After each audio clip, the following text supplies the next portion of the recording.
you guys have questions for these folks before I take questions? I had one, Governor, maybe the bishop could answer. What seems to be the biggest bridge through the hesitancy from your experience? Like, what are people that you were able to get in here to get the shot? What's kind of like, oh, I didn't realize that, or what's the... Well, there's a strategy. The strategy is first to touch the community who is, or the age group of 75 and up. They've been very enthusiastic about this. They've been calling. What we've encouraged afterwards are those who are a little bit younger to let them know that if they show love and if they love their elderly, they're going to be vaccinated because they're younger. Some of them may be asymptomatic, and they're going to bring the virus to their elderly population. So that's also been an incentive to see the younger populations get vaccinated. But for black and brown men in particular, they're looking for trusted individuals to lead by example. So there are many doctors, clergy, in constant meetings, constantly speaking about the vaccination process, constantly taking the vaccination. I have not taken the vaccination yet. I have not taken it because I had COVID on January 1st. My wife and I had the coronavirus, so we were in quarantine. We quarantined for 21 days. And after that time, we came back to work. So just as soon as we complete that interim period where it's safe for us, I will be downstairs taking the vaccination. Now, as we're reaching very effectively the older population, we have another campaign to reach the younger millennial population. So we're making announcements. We are using social media along with BMC, along with Mattapan, along with the Commonwealth of Massachusetts. We're using social media, and we're making this a part of the church's life, and we're finding more and more people building trust. Questions for some of these other folks? Could I ask you about Dr. Fauci? Yeah. He made some comments over the weekend saying that he knows people want to get back, but we're almost at the finish line. He wishes governors such as yourself might wait another month or so. Have you considered that? I know it's too late now to probably go back, but were you surprised to hear his comments? Well, the first thing he said this weekend that I thought was important was about the J&J vaccine. And his basic message was, all the vaccines are effective. All of the vaccines work. Take whichever one you have an opportunity to take when you're eligible and it's your turn. And I think that's an important message that needs to be repeated over and over and over again. With respect to every decision we've made about either restricting what people can do or letting up a little bit on what people can do, all of those decisions since the very beginning of this pandemic have been difficult. And they constantly get reconsidered and reevaluated and redebated as data comes in every couple of weeks by our administration and by some of the outside experts that we talk to. But at this point in time, with 1.2 million people in Massachusetts, many of whom are among our most vulnerable citizens and residents, having received their first dose, and 550,000 of those most vulnerable residents having received both doses, and having seen a drop in hospitalizations, positive case counts, and daily case rates generally that have all gone down over the course of the past 2 months by somewhere between 60 and 80%, depending upon which measure you're talking about. We felt, based on that data and the success of the vaccine rollout so far, that it was appropriate to make some adjustments. Now, the adjustments we made that are effective today basically go back to where we were last fall, before the second surge. And we'll continue to review the data every day and every week. And if we see stuff in the data that concerns us, we'll make adjustments again. But I think it's important for everybody to understand that this is a constant balancing act. And I think for us, at this point in time, based on the data, it made sense to make some adjustments with respect to reopening. But obviously, we'll continue to look at the data as we go forward, and as we have in the past, make adjustments in other directions if we need to, based on what happens. Governor, you say no to informal gatherings, like don't let your guard down, don't do the informal gatherings. But how is that any different from eating 6 feet away from strangers in a restaurant? Well, first of all, informal gatherings have usually very few rules. They can last 2, 3, 4 hours, 5 hours, 6 hours, the length of whatever the event might be. The mobility between and among people in informal gatherings is usually far more significant than it is based on the rules that we have in place with regard to how things are supposed to happen in more structured settings. People share food, people share drinks. Nobody wears a mask, generally speaking, in any informal gathering. The rules that are associated with almost everything that goes on based on formal activity usually involve staying in place, wearing a mask if you go anywhere, and limiting your exposure to only those people who are part of what we would describe as your bubble. And that's, generally speaking, been what people have done. And we have literally hundreds of inspectors who are out there checking up and making sure that people are abiding by the rules and doing the right things. And they've written tons of tickets, and they've even shut people down in some cases when they've seen activity that they consider to be significantly beyond the point of the rules. But there's a big difference between informal gatherings and the formal structured stuff that's part of the guidance that we've put out there for employers generally across a wide range of fields. What are the plans right now for the Johnson & Johnson vaccine? How many doses will the state get, and where will they go? How will they be handled? So the information on the J&J vaccine at this point in terms of volume is a little bit up in the air. What I would say is that it is likely that we will get for next week a shipment, okay? And that shipment will probably be distributed pretty evenly across what we think of as the vaccinating community we have here in Massachusetts. But the message that's come from the feds at this point in time is, yep, they've made some. We will distribute those through our own channels and to you. Through their own channels, I mean the CVS's and the Walgreens, the pharmacy channel that they've got. And then you should expect there will be a bit of a pause as they ramp up production, and you probably won't see really significant amounts of additional vaccine until later this month. When you say vaccine community, do you mean not the mass vaccination center? No, I mean all of them. Okay. The regional collaboratives, the mass vac sites, the provider communities, the CHCs. They'll be distributed sort of according to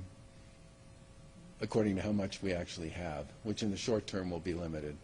Governor, how do you figure out where that vaccine goes? Like, would there be a section at Fenway for Johnson & Johnson? Because everyone has to get the same well, actually, Johnson & Johnson don't need to get the second. Right. How will that be kind of orchestrated? Well, obviously, it's going to be up to the folks who are doing the vaccinating to separate what we think of as first and second dose from single dose. But the bottom line here is I go back to what Fauci said over the weekend and others said as well. These are all very effective. People don't need to pick one from another. People should get vaccinated. If you have a chance to get a vaccine, you should take it, whatever it is. In terms of the anxiety that you talked about people feeling, would you say that J&J is going to be the game changer that really you've been looking forward to for, I think for 6 months you've been talking about J&J? Well, the two things about J&J that are important, the first is it's a single dose, which for a lot of people is just a really big deal in terms of how they think about this generally. It also creates far more capacity within the system. And that's no offense meant to Moderna and Pfizer. The second thing about it is it doesn't require the deep freeze, right? So it's much easier to make it available in far more locations. Take mobility, for example. If you're in a situation where you have a vaccine that doesn't need to be thawed the night before and presumed to be available for a very particular number of doses the next day so that you don't waste any, if you have a vaccine that literally can travel and can travel under normal circumstances, you can just use it in a lot more settings that are not really built or structured to deal with some of the complexities associated with managing a vaccine that requires a deep freeze, a thaw, and then a general understanding of how many doses you're going to get out of that thaw and whether or not you have the people to actually to vaccinate according to the number you thaw. Mobile vaccine ban? Sure, yeah. Getting in the neighborhood? You could do a lot of, right, exactly. Governor, during Does that suggest then that the Johnson & Johnson might be utilized in new ways, not necessarily in the mass vac sites, which are set up with deep freeze and process like that? Would it make sense then to dedicate the Johnson & Johnson to all the new areas that you haven't been able to penetrate yet? I think you'll see, I think one of the things you'll see with J&J is the ability to do certain kinds of things that would be hard to do now using the more, the vaccines that come with a lot more criteria around how you can use them, how you have to store them, how you have to prepare them than the J&J one does. Governor, during the hearing last week, the CEO of PrepMod said there were features available that could streamline the website. We just haven't paid for them yet. And we spent a lot of money on this website. So are we going to be paying them more? Are we getting new features from them? Or what's the status to improve the sign-up website? Well, I think the big thing associated with the website is twofold. Number one, to have more vaccine so that fewer people have to go on the site and find out that their number is 68,455 in line. That will be a function, hopefully, of having additional capacity along the way. The second thing, and I say this, just because somebody has functionality doesn't mean we necessarily believe it can work or scale for the size of the populations that we're looking to serve. We have a very strong tech team, and they kick the tires really hard on a lot of these vendors with respect to what they say they can do and what they can actually do. And I think it's important for people to recognize and understand that, and I've said this before, if we think certain things can enhance the performance of our site, we're going to pursue them. But they got to be able to deal with really big numbers, and they have to be able to deal with really big numbers in a really big hurry, because that's the way our site is set up, and that's the way it works here in the Commonwealth. Is there anything in the tour today, Governor, that take away as far as we could do this a little bit better, the community here? Sure. There are several folks who we had a chance to say hello to who were in the recovery period, the 15-minute observation period is a better word for it, who were using either wheelchairs or walkers. And I think one of the things that this type of site makes available and makes easier for people, especially those who have who are older and have some issues with respect to mobility, is the ability to go to a place that's relatively nearby, pretty familiar to them, and to be able to go through the process in a pretty comfortable way. Why not send the Johnson & Johnson vaccine to places like this? If it is easier to handle, why not send it to more community health vaccination sites? I think we probably will. What I said was that we're probably going to send them to a lot of places. And the big question will always come down to how much of either one do we have? How much Pfizer do we have? How much Moderna do we have? How much J&J do we have? And I fully expect you'll end up seeing them distributed pretty broadly across all of our locations. The last thing we want to do here is not put as much of what we get as we possibly can to work. But there's no question the relative ease that the J&J product has with respect to storage and preparation and use makes a difference with respect to how you think about where it can be used relative to the other two. Are you concerned at all about perception? People who end up getting the Johnson & Johnson vaccine like they are getting a lesser vaccine? I'll give this to the bishop in a moment. I can't emphasize enough what Fauci said over the weekend, which is these are all completely effective against hospitalization and death. He said all three of them work, and people really need to keep that in mind. He basically said if you have access to a vaccine and you're eligible, take it. Governor, Do you want to speak to that? Picking and choosing what company they're going to receive the vaccination, which vaccination is best, is not our concern in the urban area. Our concern is about hospitalization. Our concern is about sickness. Our concern is about death. So all these vaccinations keep people out of the hospital. They keep people from being sick for a long period of time. Anyone who comes here at Morningstar will not be asking, what vaccination product are you using? They'll be asking, can I get the vaccine, and will I have to come back? So whether they have to take 2 doses or 1 dose, it does not matter, as long as we're cutting down death and hospitalization in this community. I hate to ask this, Governor. People have been asking us, how long do the vaccines last? Is there one that lasts longer? Or I don't know if Secretary Sanders could shed light on that, but when do we have to go through this? There's a fair amount of research that's going on with respect to that. Some of it's already started in Israel. I mean, there are going to be lots. One of the things Fauci also said over the weekend was that no one's really tested these vaccines against each other. And one of the other things he talked about was the fact that they are just now studying whether or not people who've been vaccinated who come in contact with the virus might carry some of the virus with them, even though they will show no symptoms because they've been vaccinated. Does that mean those people may be contagious, right? There's a whole bunch of sort of second-level questions that scientists and researchers are going to study like crazy to figure out the answers to. And that's a good thing. But the one thing everybody needs to understand here is these vaccines work. And they as Bishop Borders said, they do exactly what they're supposed to do. And whether you need 1 or you need 2, people will be there to help people make that decision with respect to whichever one they access. But I fully expect by the time we get to the fall, we will probably have a lot more information about what the issue is with respect to a booster. And I don't want to speculate on it beyond that because there's a lot of work people are doing to try to figure that out. Can J&J be mass-produced, and do you think we're going to get to a point where maybe the majority of the vaccine coming into Massachusetts is J&J? Well, J&J is a really big company, and they have a ton of manufacturing and production capability. I don't want to speculate on how fast or how much at this point in time, because anything I said about that would be speculation.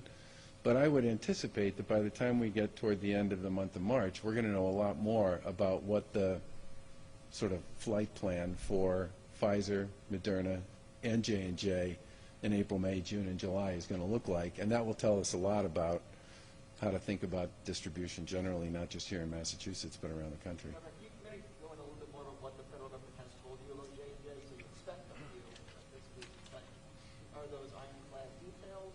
What can you tell us about the availability of it? Literally, the message has been you will get a little bit of a supply based on production that's already been done shortly. And then basically, you should expect the next few weeks will primarily be Pfizer and Moderna, and then at some point, toward the end of the month, that's the most detail I have, as J&J ramps up its production capability, you will start to see a lot more of them come into the mix. That is literally, what I said is literally sort of what the message we got. A little bit, hundreds, thousands?